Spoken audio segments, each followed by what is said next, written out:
One of the well-known historical events that happened in the month of January was the Emancipation Proclamation, an executive order issued by the 16th President of the United States, Abraham Lincoln, in the year 1863. Though its primary purpose was to weaken the states that had separated themselves from the United States, but this also paved way for the 13th Amendment of the U.S. Constitution, which formally abolished slavery. Now, from this executive power of the United States President, we can see the important role of this act to end the Civil War and also the power that ended the slavery. We can admire this exercise of power by President Abraham Lincoln that ended the chaotic period in his nation and abolished a cruel violation of human rights. And as believers, in our desire to find encouragement in God Himself, it is very important for us to truly learn the great power of our God. So as we continue our study in Isaiah 40, we will now look at the passages that contain truths about the great power of God. So I invite you to turn your Bibles with me in Isaiah 40, and we will be reading from verses 12 to 26. Once again, Isaiah 40, verses 12 to 26.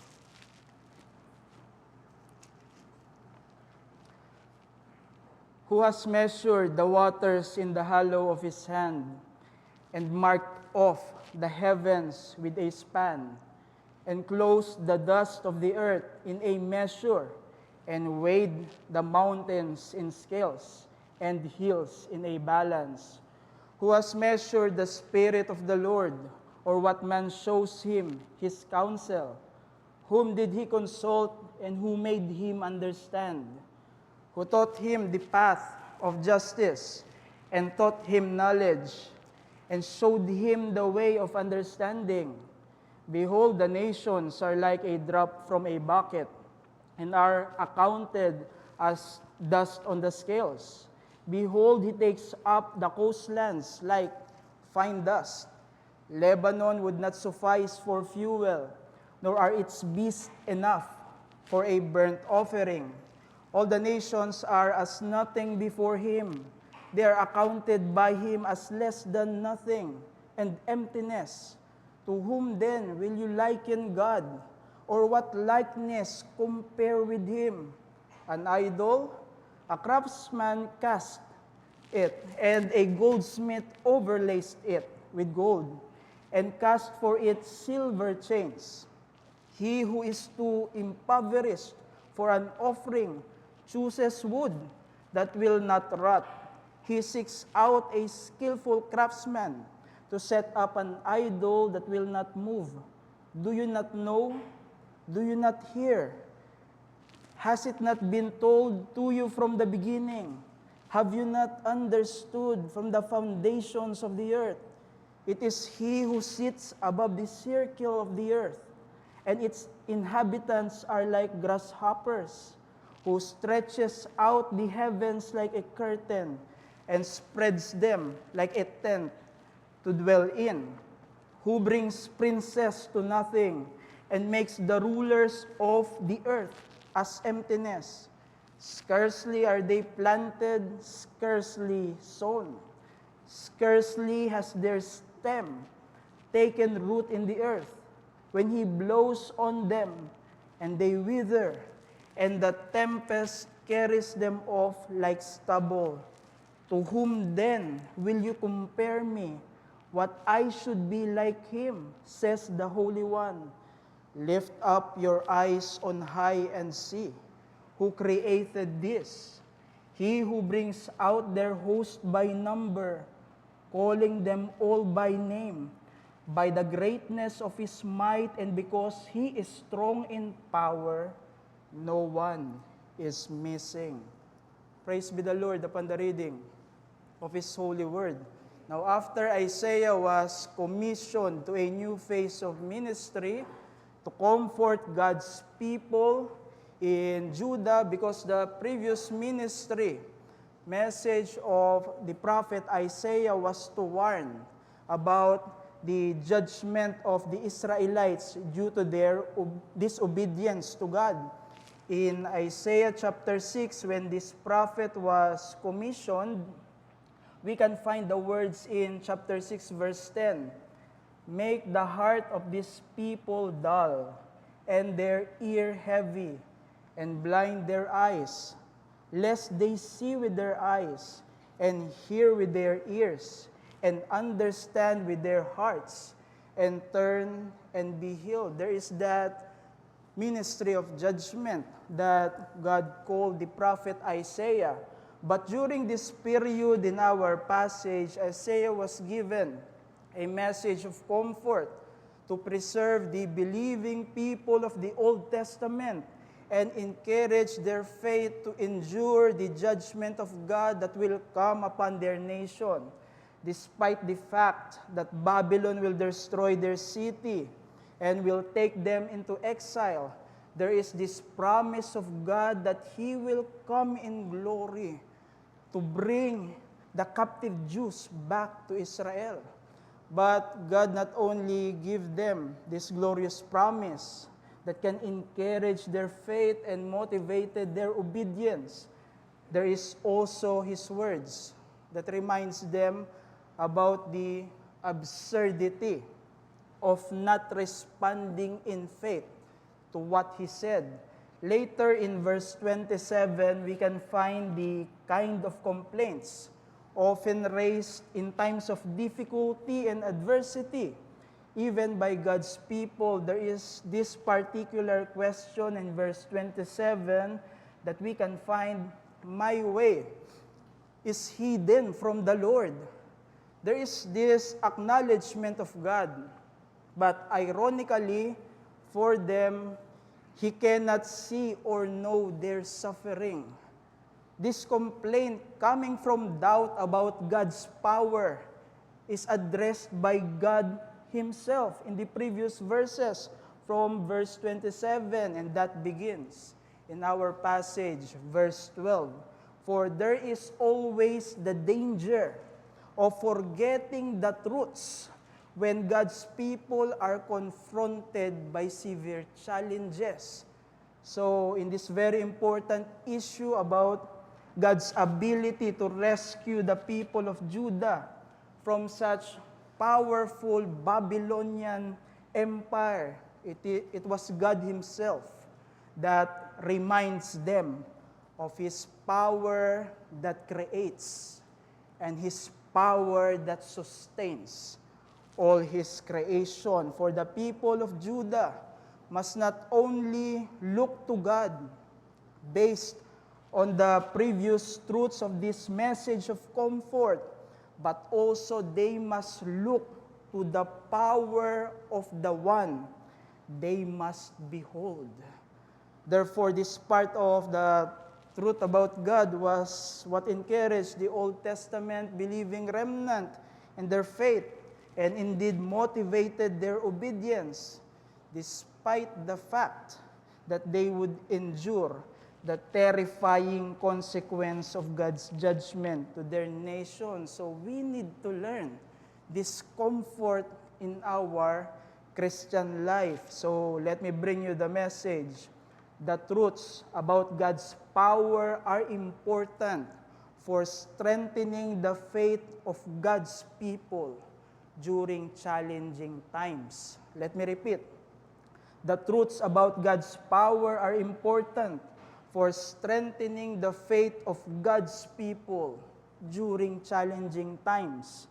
In Tagalog, ang mga katotohanan tungkol sa kapangyarihan ng Diyos ay mahalaga para palakasin ang pananampalataya ng mga tao ng Diyos sa panahon ng mga pagsubok. We need this wisdom. This message of Isaiah to comfort God's people in the Old Testament is truly comforting because this message was about God Himself. After the glorious promise of God for the people of Judah in the previous section, and this section begins with detail about the sheer vastness and incomprehensibility of the power of God. We can find in verse 12, for human measures that are comparatively small in ordinary usage, the hollow of the hand, the span, which is about the measure from thumb to little finger. The word enclose has the image of a basket and also last a pair of weighing scales. But look at what God reveals about the great equivalent of these human measures to what He can do. He can measure the oceans, the heavens, the dust of the earth, the mountains and the hills. And this clearly reveals the unspeakable greatness of God's power, so that the people of God will not doubt His ability to fulfill His words. So to give assurance to the people of Judah regarding their doubt, God Himself presented a series of wonderful truths to expound upon the reality of the greatness of His power. And let me summarize this from these points which are in negation. Due to the limitation of our words and of our minds in fully describing God's power. So let me present these points in negation. The first of this is unmeasurable power of God. That's something that we can see from this passage. Unmeasurable power of God. Because the vastness of God's power revealed in verse 12 was expounded by this following verse. From verse 13 up to verse 14, there is the identification of God with His Spirit that reveals His ability in terms of infinite wisdom. There is this indication of plurality in the Godhead in the Old Testament. But the clear teaching about the Trinity is established in the New Testament. Trinity is a clear teaching found in the New Testament, but there are hints in the Old Testament. For example, our passage about the plurality in the Godhead. There is this hint about Trinity, but the more important emphasis is on the infinite wisdom of our God. For in their time, kings had many advisors, but God has no need of such. For He who measured the creation cannot be measured. And as the previous verse used the word measure for the power of God, this word used in verse 13 to assert the infinite wisdom of God Himself. God does not need counsels, consultations, understanding, teaching, so on and so forth from men. The truths in verse 15 are supported and intensified by verse 17 to show that creation is under the sovereign power of God, from merely nations, coastlands. In verse 17 talks about all nations. God has no need for groups of people, whether in nations or coastlands. They are as insignificant as a drop of water compared to a bucket of water. They are insignificant as fine dust in moving the weighing scales. And though we must recognize the unique place of men in God's creation, but even all humanity, in comparison to the greatness of God's power, we are worthless. We are purposeless. That's why we can find in verse 17, all nations are nothing before Him. Nothing and emptiness. But going back in verse 16, even what man can do is insufficient to match the power of God. He is not dependent upon what man can do. The reference to Lebanon, known for its wood used to keep the fire of offering burning in the temple, even when added with all its beasts, cannot be sufficient to meet God's rightful demands. God has no need from what man can do. God does not need the existence, the service of creation, for His power is beyond measure to accomplish all His intentions. The greatness of God's power cannot be measured by creation and is infinite to achieve all the purposes of God.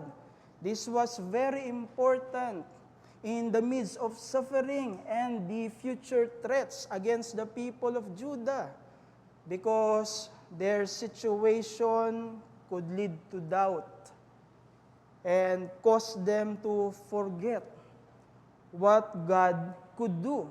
So, to comfort the weary remnants in Judah, they must behold God in His power that is immeasurable. That's why they can realize that all His promises are sure. His promise of a glorious return from exile. They had the assurance from this promise, and they were assured because of the immeasurable power of God that God could strengthen their faith to endure until the end. There is this particular truth given by God to Isaiah to remind the people of Judah about His great power and ability in terms of wisdom, as evidenced by creation that revealed His omnipotence, revealed His omniscience. God created everything without the need of assistance, and no one taught Him the wisdom needed to bring forth such creation, so that the Old Testament people of God would truly realize His immeasurable power, which could lead them to such uplifting belief, even in the midst of their difficult situation. You know, in creation, we encounter countless numbers, and the vast measure of the universe is still unknown to us.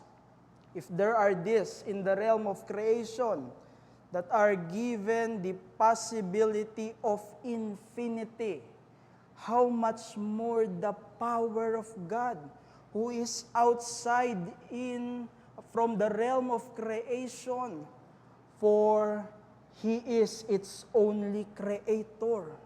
So let us overcome discouragement in our Christian life by regularly reflecting on the immeasurable power of our God.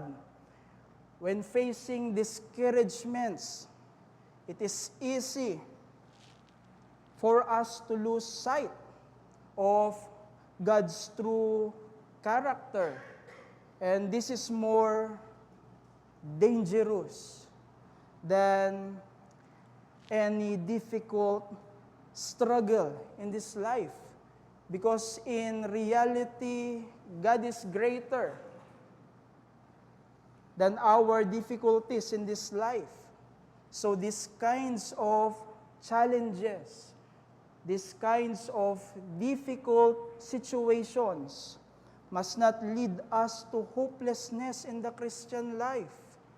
For we must realize whatever our limitations, however great our needs may be, God can sustain us until the end, for His power is beyond all measure.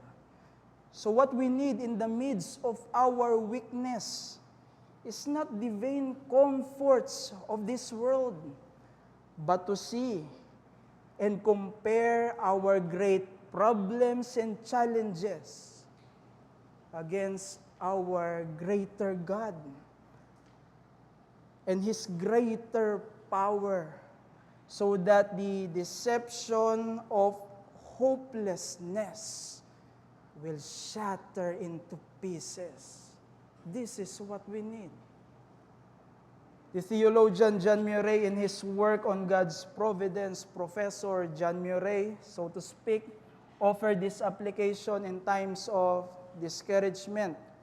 He wrote, "Far more important than any explanation for our suffering is nearness to God in our experience.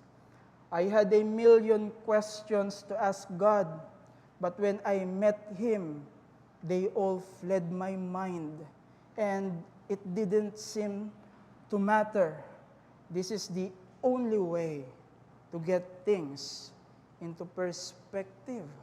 There is encouragement in nearness to God, for His immeasurable power far surpasses any struggles in this life. There is that unmeasurable power of God. But secondly, this passage also talks about unequaled power of God. For the previous truths revealed by God lead to the inescapable realization that nothing can be compared to Him, and nothing can be compared to His power. Verse 18 to 20, these verses contain the central truth of this whole passage in chiastic order. For there is only one God in creation. He alone created everything, and He alone is uncreated. Indeed, God alone is God. God cannot be likened to any creature.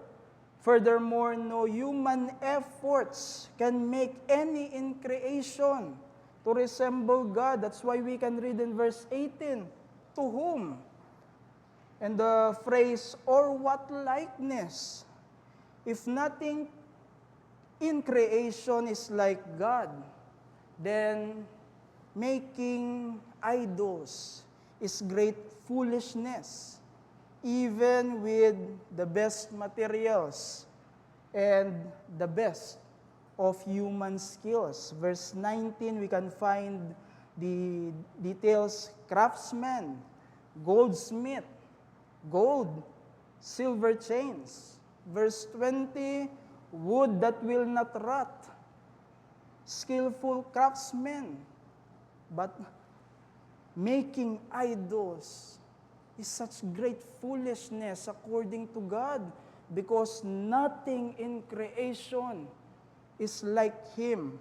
Verses 21 to 24, not only all nations, like in the previous verses, but even human rulers are insignificant in comparison to God's power. God made known His truths through creation, and revelation. So men are culpable if we ignore them. That's why there are rhetorical questions in verse 21. But as God continued to gave this instruction to Isaiah, according to God, in comparison to His power to uphold and to govern creation, the actions and activities of men are weak and powerless. Verse 22, we can find, He who sits above the circle of the earth, inhabitants are like grasshoppers, and no one can resist the power of God. Even men of great power and authority, for He can strip them of their high position, princes to nothing, rulers of earth as emptiness. But God not only can remove those in power, but also those human rulers who are just in position for a moment, cannot truly challenge His absolute control over all. Verse 24 says, scarcely they wither, tempest carries them off like stubble, because the God beyond all comparison in creation possessed unequaled power over all. Through Isaiah, God revealed the heights of folly of idolatry to warn the people of Judah against rejecting His message to them. For apart from God's words, apart from God's revelation, men will imagine and invent a kind of God that they want. But idols of false worship that leads Judah to exile were idols that still cannot rescue them from the powerful Babylon. For false gods have eyes but they cannot see, feet but cannot walk, mouth but cannot speak, like what Psalm 115 verse 5 to 8 says.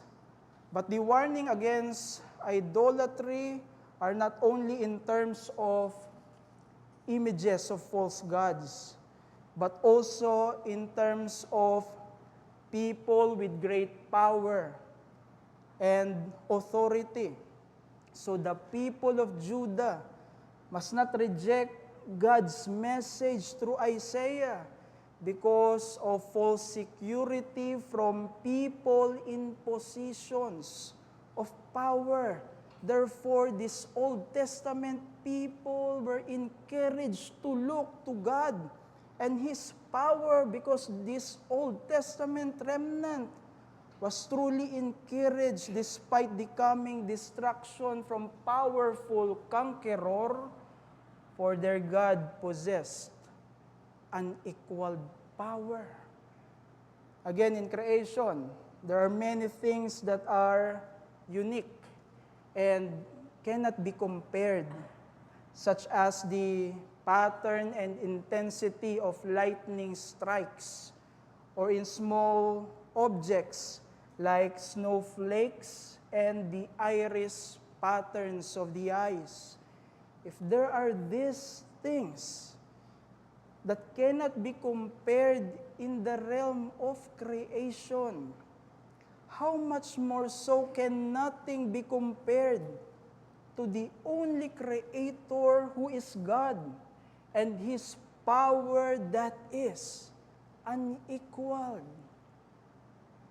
So God's unequaled power should remind you that God is your most urgent need in times of troubles.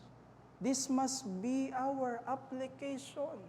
If we truly understand who our God is and the greatness of His power. For in such moments, there are those who doubt. There are those who turn away from God towards vain hopes that do not possess unequaled power to provide strength and comfort for their faith. Why are we running from God? Why are we running from His will? But there is this truth about our God in terms of His power. So in the midst of our troubles, we can truly find strength in Him. For with God's unequaled power, we are secured in faith. For with God's unequaled power, He has the answer for all of our troubles. For with God's unequaled power, He can use many means for this purpose. The Puritan John Bunyan, in his book, Seasonable Counsel, which was written to offer advice to suffering believers, also emphasized that believers must turn to God because He has absolute power and sovereignty. Bunyan wrote, and let me read, "Let the afflicted remember that God is all-sufficient, that He is able to do exceeding abundantly above all that we can ask or think, whatsoever He sees to be for their good." God is able, for He possessed unequaled power. Because of God's unequaled power, we can always turn to God and find encouragement in times of our troubles. There is that unequaled power. But finally, we can also find from this passage unrivaled power of God. The closing of this division returns again to the relationship of the Creator to the creation. That's something that we can find in verse 25. From the identical idea found in verse 18, in comparison to creation, there is this attribute of God's holiness added or revealed by God Himself to expose His total separation from all in creation. For creation is finite, and creation, because of sin, are decaying. Men, because of sin, are mortal. So in creation, nothing can be likened and equal to the Holy God. To whom then will you compare me? Should be like me, says the Lord. And verse 26, the folly of idolatry was specifically applied to those who worship the heavenly bodies that are just part of creation. Instead of contemplating the innumerable heavenly bodies to point to their Creator and His abundant power that created, knows, and keeps them in their appointed places. Verse 26, we can find created by number, calling all by name. Not one is missing. For the Holy God possesses unrivaled power compared to the false deities created by men. the Babylonian Empire, which would come to conquer Judah, was known to worship heavenly bodies, an idolatry against which the Israelites had already been warned. We can find in their formation as a nation in Deuteronomy chapter 4 verse 19, beware lest you raise your eyes to heaven, bow down and serve them. There was that warning to the Israelites. So even before the domination of Babylon and the pressure to obey their laws regarding idolatry that we witness during the time of Daniel, the Old Testament during this period were being prepared for uncompromising worship to the true and holy God.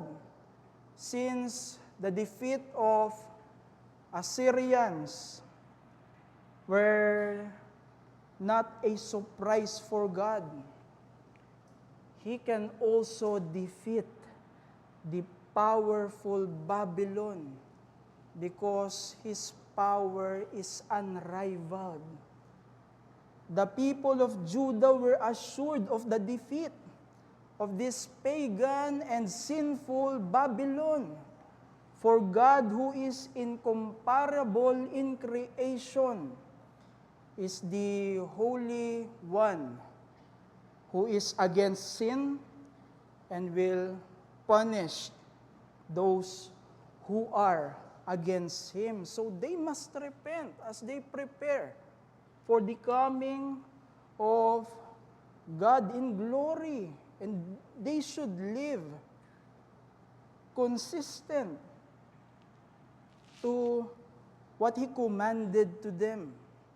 You know, in competition, there are different divisions and weight categories to ensure not only the safety, but also the fairness among the participants. Competitors can be categorized by age, by gender, by skill level, for example, amateur, professionals, etc. Without these guidelines, those in advantageous categories would easily dominate the lower ones. If higher categories in competition normally have a great advantage over lower ones, there is no one in the category of God. There is no one beside Him. Everything in creation is lower than Him. So His power is unmatched. So despite the hindrance we face as believers, let us pursue holiness. For our God is holy. Recognizing that our holy God is unrivaled in power. This is an encouragement for you and me as God's people to live in holiness. If our God is holy in all His attributes and every work, we as His children must not set aside our central priority of holiness in this life, whatever our challenges. For we must be holy because our God is holy. But sadly, we disobey God because of many challenges. But this must not be, for we can encourage ourselves, whatever our hindrances to holiness, by fresh awareness that evil is not in total control. Sin does not have the absolute rule. And Satan will not have the final victory for the Holy God is unrivaled in power. In John Bunyan's Pilgrim's Progress, as the character Christian travels toward the celestial city, after the place called the Valley of Humiliation, he encountered a fierce enemy named Apollyon, who symbolizes the devil in this book. Despite the difficult battle, Christian won against Apollyon. And it is through the means and help that God had given him. Christian was already aware of this potential victory. So before their battle, he gave the warning to Apollyon with these words, Apollyon, beware what you do, for I am in the king's highway, the way of holiness. Therefore, take heed to yourself. And after the battle, Christian recognized that it is God who gave him the victory. Christian says, I will here give thanks to him that delivered me out of the mouth of the lion, to him that did help me against Apollyon. Therefore, to him let me give lasting praise, and thank and bless his holy name always. Whatever kind of challenges believers face, faith by knowing the almighty power of their God. Power that not only created the world, but power that also sustains everything. But the power that is also able to save sinners who are heading towards his just eternal punishment because of their sins and many idolatry. For God accomplished the mighty work of salvation through the Lord and Savior Jesus Christ, who died and resurrected from the dead.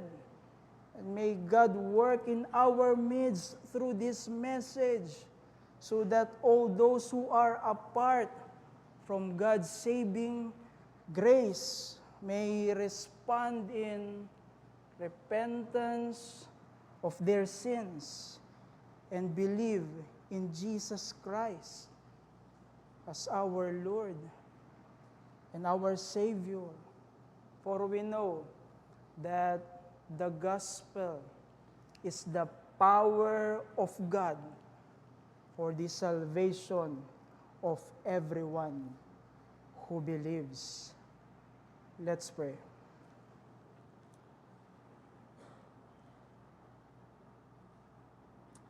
Our great and gracious God, we thank you for speaking to us about your great power that created everything, and your power that sustains everything until your appointed end. For you achieve all your purposes, and nothing is impossible for you. For you are our God, who is almighty in power. You can fulfill your words.